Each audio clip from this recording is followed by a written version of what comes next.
direitinho. Deixa eu ler mais uma vez e nós aí daremos prosseguimento. Veja bem o que diz a palavra de Deus no 22 do capítulo 45 de Isaías, diz o seguinte: olhai para mim e sereis salvos, vós todos os termos da terra, porque eu sou Deus e não há outro. Louvado seja o nome do Senhor Jesus. Bem, claro que isso é um reforço de expressão e muitas das coisas que eram ditas através dos profetas havia algum recurso semântico para falar de uma coisa espiritual. E Isaías não estava mandando olhar para Deus aqui, aquele que está assentado no trono, mas olhar para ele, tá?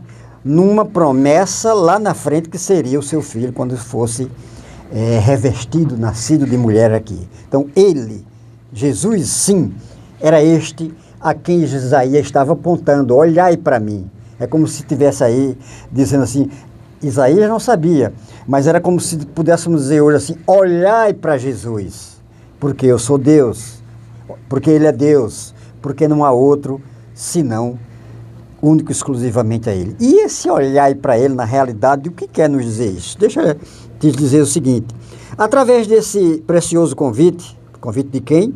De Isaías, Charles Spurgeon, um grande pregador da Inglaterra, no século passado, se converteu. Talvez você não saiba, mas o Spurgeon, né? o Charles Spurgeon é conhecido, tido como o príncipe dos profetas, perdão, dos pregadores, porque ele foi o maior dos pregadores em toda a história bíblica do Novo Testamento, evidentemente.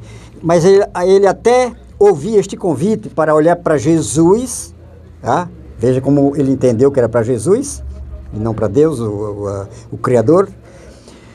Converteu-se a partir disto aí. Quem sabe se não é o seu caso hoje, você que está nos ouvindo, né? Olhai para mim. Isaías não estava, evidentemente, convidando o judeu para olhar para ele, aquele profeta, inclusive, que ele era muito rejeitado. Aliás, nenhum dos profetas foram bem quistos em Israel, essa é a grande verdade. Como era que ele ia chamar para olhar para ele se ele não tinha esse quilate, essa qualidade de pessoa a quem Israel pudesse olhar? Mas ele estava, na realidade, apontando para Jesus. Somente para ele, não para nenhum substituto humano ou outro qualquer. Este é o convite que nós estamos fazendo aqui, que a Bíblia já fazia nesse tempo e que certamente você deve ter ouvido. Que a humanidade precisa olhar único e exclusivamente para Jesus, até porque a Bíblia nos mostra que não há salvação fora do Cordeiro de Deus, fora do Filho de Deus, fora daquele que reúne todas as qualidades para executar o plano de salvação do seu Pai. Então não tem como olhar para outro filósofo, um líder religioso, quem sabe um santo de estimação, ninguém. Isto que a Bíblia está dizendo aqui, só para ele. Você não tem como se encontrar com Deus olhando bifurcadamente, né, para duas ou mais pessoas. Há impossibilidade com relação a isto.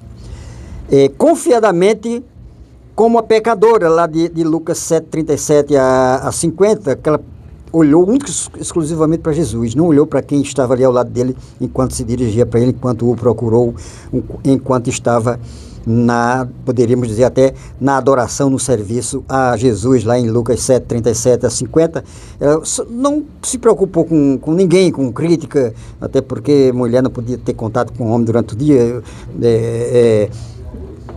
conversa, que coisa do tipo. Ela não ligou e foi único exclusivamente conversar, ter com ele, único exclusivamente.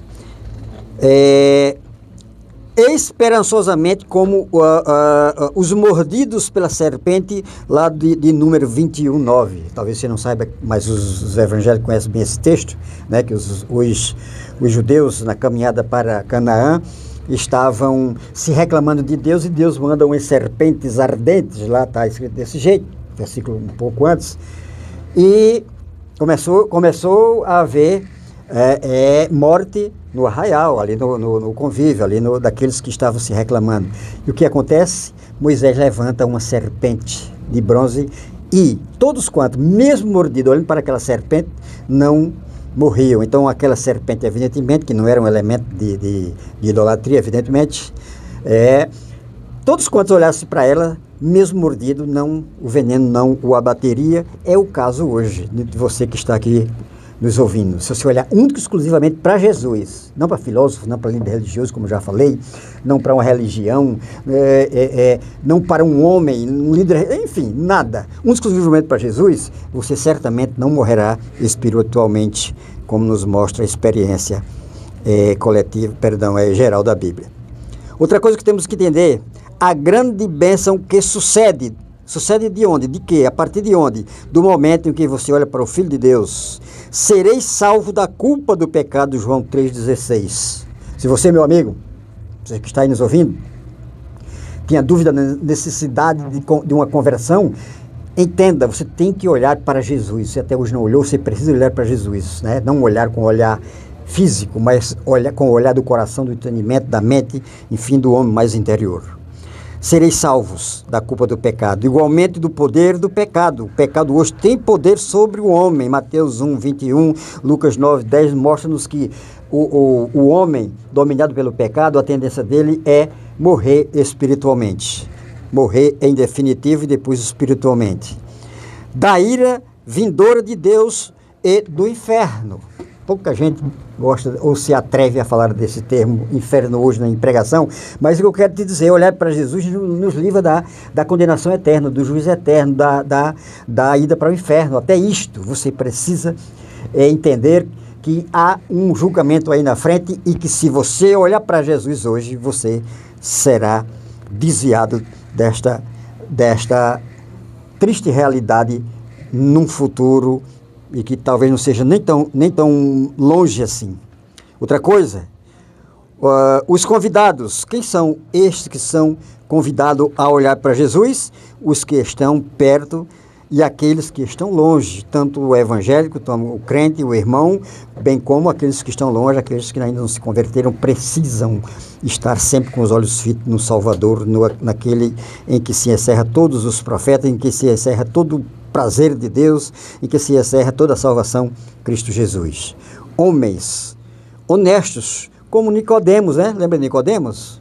Se for lá direitinho, havia em Nicodemos uma honestidade, claro, que ela só brotou depois que olhou para Jesus.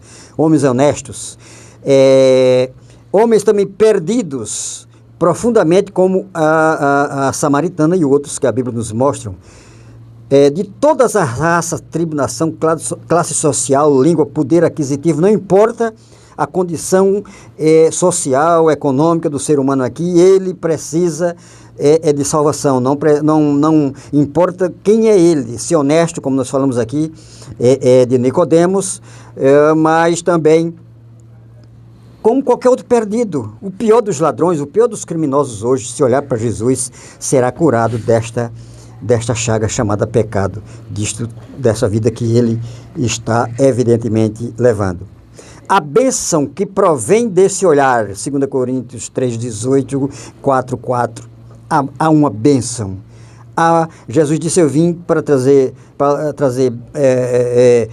paz, não como o mundo a dá, mas há uma paz espiritual também neste olhar para ele, porque ele a promete. Uma vida abençoada, uma vida em abundância, não essa vida triste que muitos levam por causa da sua submissão ao pecado. Olhar para Jesus evita tudo isto. E por último, a perda decorrente da omissão. Eu sou Deus e não há nenhum outro, Atos 4,12, como nós vimos aqui também no outro versículo, fora dele não há salvação. Somente a horrível expectativa de um juízo vindouro, é 2 Tessalonicenses 1, 8, 9, Hebreus 10, 26, louvado seja o nome do Senhor. Então, meu irmão, meu amigo, é hora de olharmos para Jesus. Você já parou para olhar para Jesus? Você pode estar franzindo a testa aí agora e se questionando, como olhar para Jesus? Onde é que ele está? Você tem uma Bíblia em casa? Eu te desafio a ler e não encontrá-lo. Se você ler a palavra de Deus, você vai, em algum momento, encontrá-lo. E aí você vai entender o que significa olhar para ele. Olhar, por quê? Você pode estar se questionando, como? Jesus? Eu vou ver Jesus na Bíblia? Sim. Se você ler hoje, agora, que chega em casa, você está no carro, no trabalho, onde quer que esteja agora, quando você chegar em casa, leia o Evangelho de João, capítulo 1, versículo 1. No princípio era Deus e ele estava com Deus. Tudo foi feito por ele. Ele era Deus. Quem? O verbo, que no princípio era o verbo. Você pode perguntar, o que é o verbo? Eu já li esse texto outra vez, não entendi. No princípio era o verbo era Deus e ele estava com Deus. Você não entende? Essa palavra verbo, se você pegar uma linguagem mais recente, de tradução mais nova, não lembro nenhuma agora, mas se você pegar uma linguagem, você vai encontrar uma linguagem da Bíblia que ao invés de dizer, no princípio era o verbo, você vai ver lá, no princípio era a palavra, porque Jesus Cristo é a própria palavra de Deus. Jesus Cristo é o verbo de Deus. Verbo ou palavra com a qual ele criou tudo, todo o universo, tudo que você imaginar que exista no cosmos, enfim, no mundo, onde quer que o seu entendimento possa captar, você vai perceber que há grandes criações, uma criação gigantesca aí, e esta criação foi criada através da palavra que é o próprio Filho de Deus. Isto é, quando Deus dizia haja luz, era o próprio verbo, isto é, Jesus Cristo, que ainda não era nascido, que saía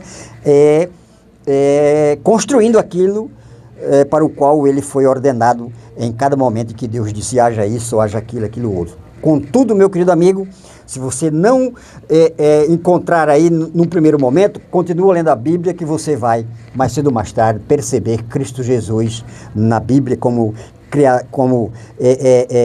Salvador, como Criador, como intercessor, como cuidador, como provedor, como, enfim, aquele que é capaz de garantir uma vida com abundância que você talvez nem tenha. Você pode ter tudo na vida, você pode ser uma pessoa com a vida resolvida, bem resolvido, um grande profissional, um profissional de renome, mas falta qualidade de vida que você pensa que tem, mas não tem, porque ainda não conseguiu olhar para o Filho de Deus, tá? Mas só para Ele. Se você olhar o olho humano, nós temos dois tipos de visão. Essa visão frontal, na hora que nós olhamos para frente, tá? E temos uma visão lateral aqui, que nós chamamos também de periférica. Preste atenção. Na visão espiritual, no olhar espiritual, com relação a esse desafio que nós somos convidados a fazer, nós não podemos usar a visão periférica espiritual. Só a visão espiritual frontal, aquela que olha para ali, só, único exclusivamente para um lugar. E este lugar está assentado à destra do Pai. Está aí do seu lado esperando a sua decisão. Sabe por quê? Porque o verbo de Deus, a palavra de Deus, Jesus te ama.